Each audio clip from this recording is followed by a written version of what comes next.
Friends இன்னைக்கு நான் பண்ண வெண்டைக்காய் ஃப்ரை. அதுக்கு தேவையான பொருள் பார்த்தீங்கன்னா வெண்டைக்காய் இந்த மாதிரி சின்ன சின்னதாக கட் பண்ணி வச்சுக்கணும். அண்ட் வெங்காயம் ஒரு வெங்காயம் போதும். சின்ன வெங்காயம்னா ஒரு வெங்காயம், பெரிய வெங்காயம்னா ஒரு வெங்காயம் போதும். சின்ன வெங்காயம் 2 வெங்காயம் கட் பண்ணி வச்சுக்கோங்க. மிளகாய் பொடி, தேவையான மஞ்சள் பொடி அண்ட் பெருங்காயம், அவ்வளோ தேவையான பொருள். எப்படி பண்ணுறது பார்க்கலாம். வாங்கி வச்சுக்கிட்டு இது எண்ணெய் விட்டுட்டு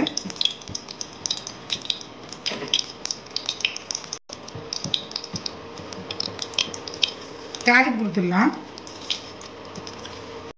கடுகு 1 ஸ்பூனு, உளுத்தம்பருப்பு 1 ஸ்பூனு போட்டுடலாம்.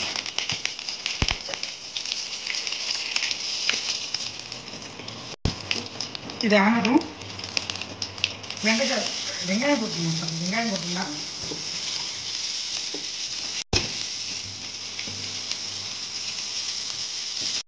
வெங்காயம் நல்லா ஃப்ரை ஆகுது. தக்காளி வேண்டாம்.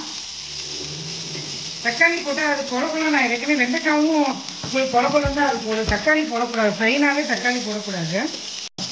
இல்லை வெண்டைக்காய் மசாலா இருக்குது, இந்த வெண்டைக்காய் குக்கூட இருக்குது, அதெல்லாம் நான் அடுத்தடுத்த வீடியோவில் போடுறேன்.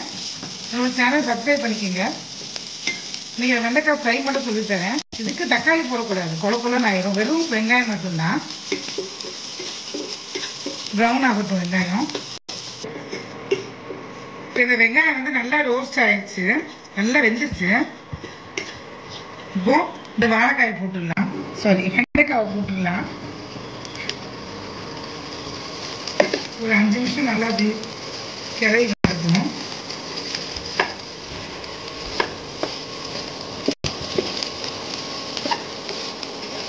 ஒரு 5 மினிட்ஸ் ஆகட்டும், மூடி வைக்கலாம்.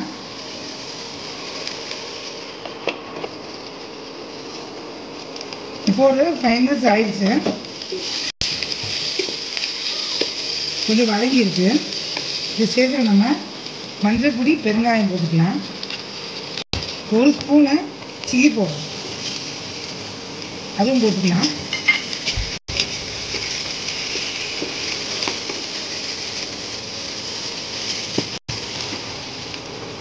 இப்போ 1 ஸ்பூனு தனியா பவுடரும் போட்டுக்கலாம்.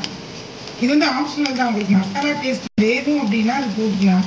ஏன்னா வேணா மிளகாப்பொடி, மஞ்சள் பொடி, வெங்காயம் மட்டும் போடுவேன். இந்த தனியா பொடி வந்து ஆப்ஷனல் தான். மசாலா டேஸ்ட் பிடிக்கிறவங்க போட்டுக்கலாம், அதுவும் நல்லா இருக்கும். இதுக்கு தேவையான உப்பு போட்டுக்கலாம்.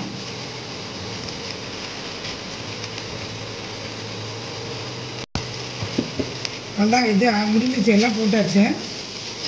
நல்லா கிளறி விட்டு சிம்லே வச்சு ஒரு 5 நிமிஷம் மூடி வச்சிங்கனாலே போதும். எல்லாம் போட்டாச்சு.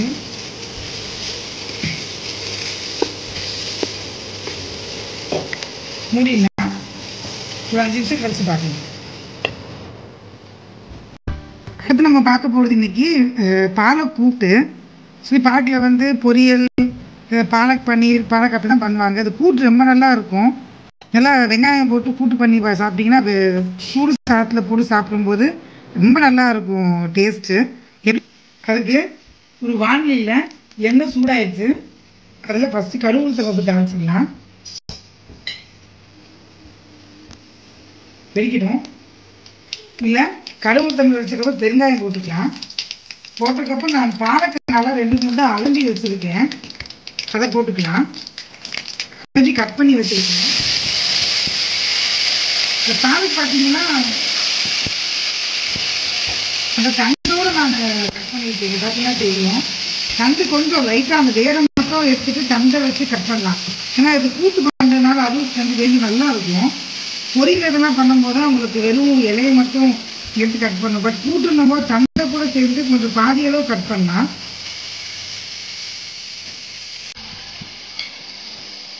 இதில் பார்த்தீங்கன்னா அந்த தண்டுலாம் நான் சேர்த்து போட்டிருப்பேன். இப்போ இங்கே பார்த்தீங்கன்னா தெரியும். தண்டெல்லாம் கொஞ்சம் பாதி அளவு இது போட்டோடனே பாலக்கு ஒரு 5 நிமிஷத்தில் வெந்துடும். ஆனால் நான் அதுக்கு முன்னாடியே கொஞ்சம் பாசி பருப்பை ஒரு பாதி வேக்காடு இந்த மாதிரி வேக வச்சு எடுத்துருக்கேன் குக்கரில் 2 விசில் விட்டு. அதே இதோடய போட்டுக்கலாம். ஏன்னா பாலக் சீக்கிரம் வெந்துடும். இப்போ 2 சேர்ந்து வேகிறதுக்கும் அந்த பாசி இப்போ அந்த பாலக்கு வேகிறதுக்கும் அந்த பாசிப்பருப்பு அரை வேக்கிறதா வேக வச்சுருக்கோம், அதுவும் சேர்ந்து வேகிறதுக்கும் சரியாக இருக்கும். இப்போ ரெண்டும் சேர்ந்து ஒரு கொதிச்சு வரட்டும். அடுத்து இதில் ஒரு அரை மூடி தேங்காய், 2 பச்சை மிளகா, 1 ஸ்பூன் ஜீரகம், இதை போட்டு அரைச்சிட்டு வந்துடலாம். இப்போ இந்த தேங்காய் ஜீரகம் பச்சை மிளகாய் அரைச்ச இதில் விட்டுடலாம். மஞ்சள் பொடி 1 ஸ்பூன் போட்டுக்கலாம். உப்பு தேவையான அளவு போட்டுக்கலாம். இதெல்லாம் சேர்ந்து ஒரு கொதி வரட்டும்.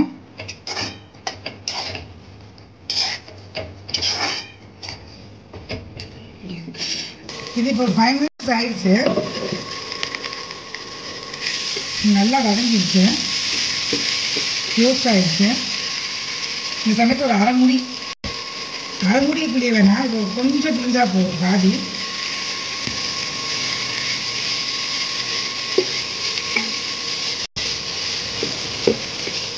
நல்லா இது ஆயிடுச்சு. இதை சேர்த்து ஒரு 10 நிமிஷம் ஆச்சு எனக்கு, அவ்வளோதான். 5 நிமிஷம் எல்லாம் பண்ணுறதுக்கு 5 நிமிஷம் மூடி வச்சு வேக வைக்க சொல்லிட்டு ஒரு எல்லாம் சேர்ந்து 10 நிமிஷம் தான் ஆச்சு. நல்லா இருந்துருச்சு. இதில் ஒரு வெங்காயத்தை நான் நல்லா எண்ணெயில் வதக்கி போட்டிருக்கேன், மேலே பார்த்தீங்கன்னா தெரியும். இது முதல்ல நீங்கள் தாளிக்கும் போதே விட்டுருக்கலாம், பட் இப்போ கடைசியில் போட்டிங்கன்னா கிரன்ச்சியாக நல்லா இருக்கும். அதான் இப்போ கருவேப்பிலை போட்டுடலாம். டிஷ் ரெடி ஆயிடுச்சு.